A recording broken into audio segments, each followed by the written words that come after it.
All right, so now we're gonna go into this next section. So, based on what people think and how people perceive things and their experience, they're gonna think one way, and that one way is gonna be filtered through experience. That experience is gonna lead them to thoughts and ideas about other things, and the more they educate themselves and gain information and show and work on their understanding, the more stronger the vibrations of their thoughts are. Now, I'm saying this on a societal level, so you can kind of get like a understanding of like, okay, that's what I'm talking about in the third dimension. So now I'm gonna go into the higher third dimensions and going in, stretching into the fourth dimension. Now, when we dream, is often correlated to the natural thought processes, or the societal understanding of dreams is that your mind's playing back feedback that's just scrambled in your mind, and depending on what type of foods you ate or what type of mood you're in will depend on what type of dream you have. Now, that's not necessarily false, but at the same time it's not all the way true, right? Depending on your understanding of how you see dreams and your understanding of dreams, you would know that sometimes you can eat the same thing every single night, but then have different dreams. Then you could base that on, oh, well, it's like that because I was in a different mood. But if you can meditate before you go to sleep and be in the same mood, then still have different dreams, then it's like, oh well, it's because of this nuance. It's because the nuance of that particular experience that I had that day made me feel like this. So that nuance threw everything off for the day because the nuance was just different. It wasn't a normal thing that usually happens. And there's go all these nuances, right? And nuance is not a bad thing. Nuance is a good thing. But when you're trying to understand something, nuance can get very deep. So the reality the reality of the self and the root chakra is going to be based off experience. But experience is limited because we don't have the minds of a scientist society on a societal standard to really document properly what's going on and test things out. But everybody knows for sure that when we're awake, what we perceive is reality. Now, as I went in before, the reality of the self can be different from the reality of the family and community, can be different from the reality of society, and all the way up to the reality of society's understanding could be different from the reality of self of society. So the self of society could see things in a certain type of way, which is I'm myself a part of this society, looking at that society and understanding it from my lens of society that I'm from, right? And then from my family's from, and then look at it, the society, as two separate things, and then compare the two to see what this one's like and what this one's like. But you're still really only getting your lens until you put yourself into the other culture, and submerge yourself into the culture and understand it, and really try to be a part of it to see how they do things and why they do things, and do those things as you were one of them, and you have always done those things, to try to get a better understanding of why they do those things, which is going to be the height of society's understanding. Now, that's also at a very base level. Like, they go to this carnival every year because of this, or they do these religious practices over here because of this. Now, you can go and do the religious practice, you can do all these things, but you may not have the complete understanding of why it's being done. Even if you ask, even if you put yourself in that position to try to understand, it might take you years to understand. You might never understand it because it's just so foreign to you. You might not ever truly understand why people do the things that they do, even if you immerse yourself in that culture. I'm saying that to say the reality of what one person does is going to be in the same reality of other people, but everyone's going to perceive it differently. So the perception of reality on a base level is seen through the root chakra, which is the complete fundamental understanding of things, which is whether it be 1950s racism in America, whether it be 1990s apartheid in South Africa, whether it be the genocides that took place in the 60s, 70s, and 80s in the Middle East, whether it be the complete reconstruction of Japan after World War II. All these things are happening in the same reality at different time points, and looking back onto them, or even those people that are living through them, are perceiving their reality of what's happening all together, but looking at it differently from different scopes, from different understandings. The most ignorant understanding would be the lowest self of the root chakra, but that lowest understanding from the bottom of the point of the triangle to where it goes into the orange circle, like that sphere, that circle of influence from the very bottom is the most ignorant that the root chakra can get. And then at the top of the root chakra is the most enlightened degree that the root chakra can get. Most people are sitting somewhere in the middle of that, of the root chakra, of any type of understanding, right? So their reality is going to be based on that nominal understanding of the root chakra throughout all of society, of all the world. So that means the understanding that someone has in one part of the world will have the same understanding in a completely different part of the world, right? Completely different part of the world. As long as they're on the same side of polarity, then they'll have similar thinking patterns. For instance, a person that grew up in a war-torn country and is still experiencing war is not going to think the same as someone that is always experienced peace in their homeland. But someone that's experienced peace in their homeland on one part of the world and another person in another part of the world experience peace in their homeland, they'll have similar thinking patterns. Vice versa, when someone has grown up in a war-torn country and their country is still at war or reconstructing, they're going to have similar thinking patterns as someone else in another part of the world that's in a reconstruction era of their country as well. The similar thinking patterns as long as they're in the same polarity. Now, I say all that to get a base point of what reality is. So far, the base point of reality is what? The base point of reality is a nominal understanding based on the polarity of life that you're experiencing. So I'm not gonna go too much into that because I already went into that. So, and that's in the waking world. Now we're gonna go into our dream world. And here's where I start getting into some of the theory that I'm having. And feel free to let me know like what you're experiencing, because it's a very interesting subject to me. So in dreams, we're dreaming something based on what our reality is perceiving. So I could be dreaming of my next day at work,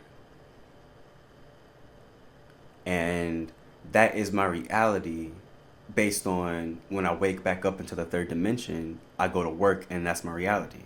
Whether that dream plays out like that doesn't matter. It just matters that I'm dreaming of my reality. Now, I'm gonna skip through a lot of degrees and and start getting into the the foundation of reality of what I'm trying to talk about, the theory of reality. Not the theory, but a theory of reality.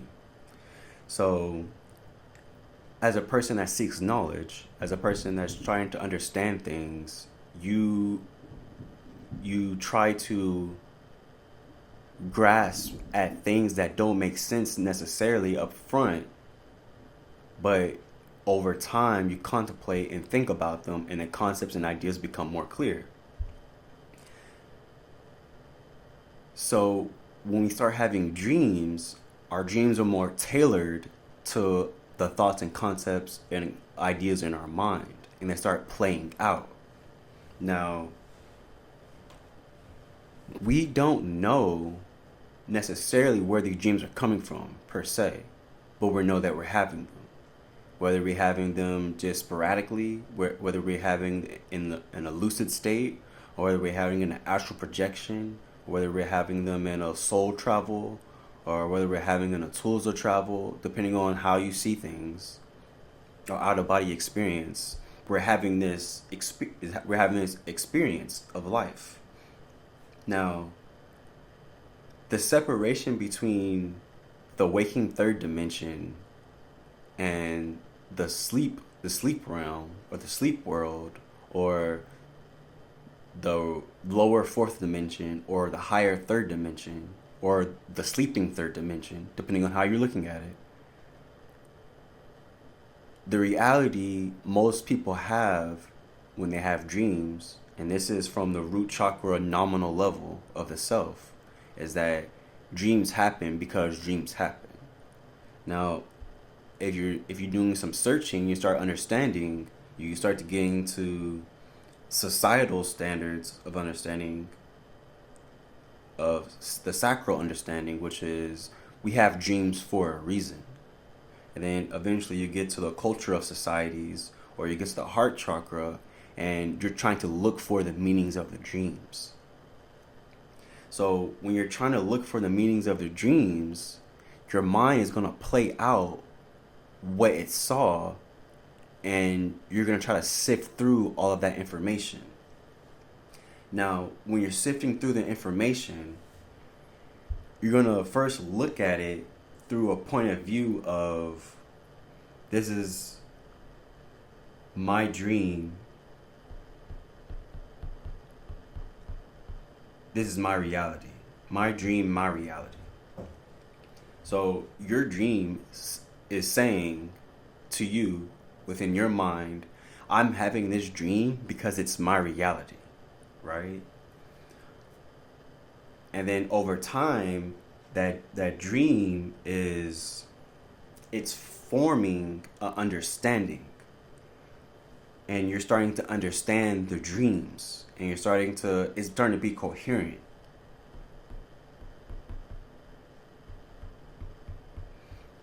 So you start to become more aware, you start to become more lucid of your dreams. Now, you may not be able to control them, but you're able to understand, like, hey, like, something is trying to talk to me, like, and it's reaching out to me, but I don't really know what it is. So then you start to get the inner self. You start to get this sense of an inner self that is reaching out, trying to talk to you, and it's trying to relay something to you. It's communicating with you, and you're understanding it, but it's still very hazy. So then eventually you get to the point where you're for sure something is reaching out to you, but you don't know what it is exactly, but you have a pretty good idea that's your higher self because of the things that is happening, the things that is taking place. Is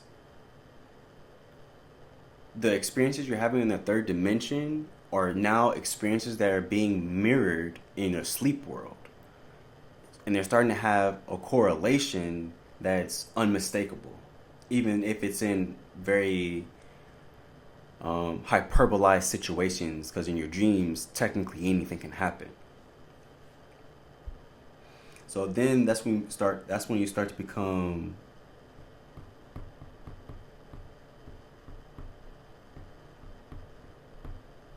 self-aware of your dreams, which is different from the lucidity of self. Because the self-aware dreams now, your consciousness becomes split.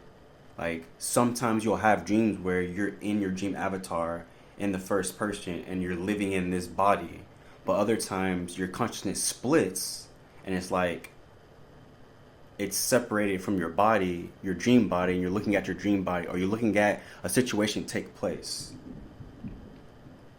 And then you have the self-aware,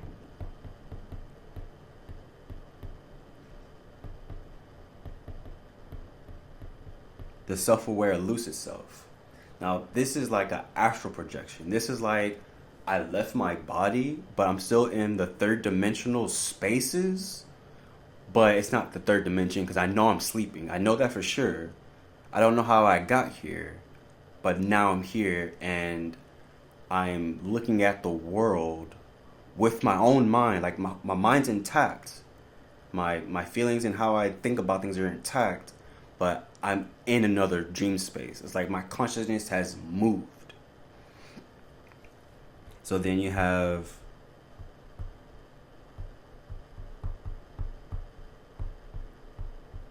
the conscious self.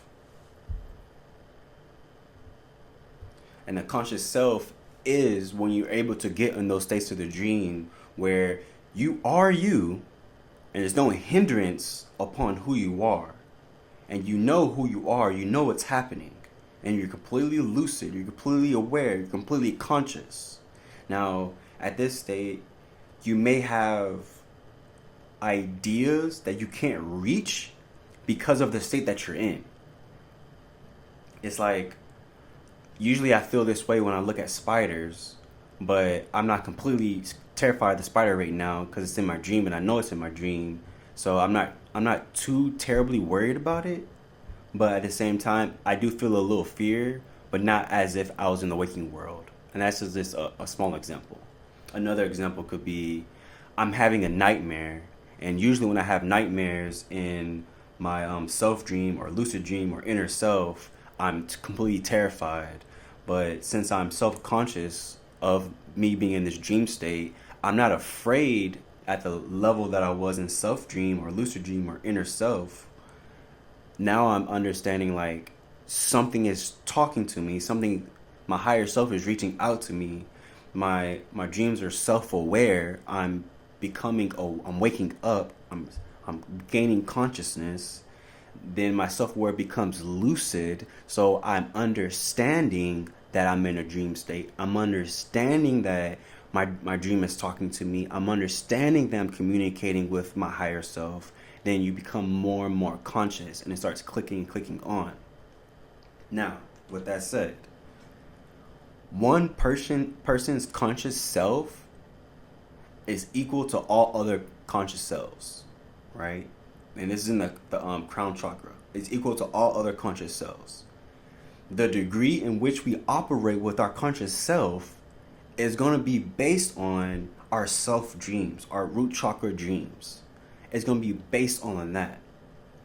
So if you're a person that lives your complete whole life within the root chakra, which is desires and which is desires and needs and wants, and it's completely selfish, and you never think about other people, and you never have compassion or reach out or show empathy for other people, your self-conscious is going to be at the lowest level possible. Your self-conscious awareness, the self-conscious energy is going to be at the lowest it can be. And when it's at the lowest it can be, you're unaware that you only think about yourself. Because to you in your world, what else is there to think about? Nothing. There's just me. But once you go into the lucid dream and inner self, and you enter the sacral and the solar plexus, the sacral and the solar plexus, then you start having compassion really seeing the dark parts of yourself, which will illuminate how society could be, or how family community can be, and how they see you and how you see yourself. And now you're able to be like, you know what, maybe that's probably not the best way of handling situation, maybe I shouldn't do that. And then when you get to your higher self and your heart chakra, now you're like, well, I'm still thinking about myself, but I've also thought about other people. And you know what, maybe that's not the right way to think about this, maybe that's not the right thing to do. How should I go about this situation? You start thinking of how societies are around the world and weighing that against your society and how you see it. And your reality is growing and it's expanding. Now let's go into the the lower 4D, higher 3D principles, right? Or the explanations, or the part of the theory. When we're in our conscious self, whether we're at the lowest degree of our conscious selves in our dreams or at the highest conscious self that we could possibly get, which is complete lucidity, which is complete consciousness, which is I'm awoke in my dream and I know it 100% for sure, and I'm not sidetracked by anything. I know exactly what I want to do. When we get to at that conscious self, or the lower part of that conscious self, where I'm in a dream and I know I'm in a dream, but everything's just so amazing and it's just so cool, and like, oh my gosh, you could do this. Oh, what about that? Oh, look at that. Oh, look at over there. What's this? You know what I'm saying? And then you get thrown out. You get thrown out of your conscious mind, or you're getting thrown out of your conscious reality within that dream space. So whether you're at the lowest level or the highest level, that experience that you're having is worldwide. And we'll just keep it at the world. Everyone has that experience, but not everyone has it at the same degree. So when you get to a point where you start having these conscious dreams more and more, you'll start realizing that certain things you do prevent you from getting into a conscious dream, into a conscious state, should I say. Not a conscious dream, a conscious state. And certain things you do will help you get to a conscious state. Now, these are things like masturbation. These are things like not being disciplined. These are things like not accomplishing goals. These are things that ultimately lead to low frequency. Now, here's where it starts to get theoretical, right? So, what if we believe those things to be true? Therefore, we can't enter our conscious selves because, okay, that day we masturbated, or that day we didn't do anything but lay in bed all day. So now we feel down about ourselves. So now when we go to sleep, we know we can't get into the conscious self. So we're not even trying to meditate. We're not even trying to go there no more because we can't get there. And when you go to sleep, you wake up, you don't remember the dream, so it must be true, right? That's the part of reality I want to talk about. That little pocket right there.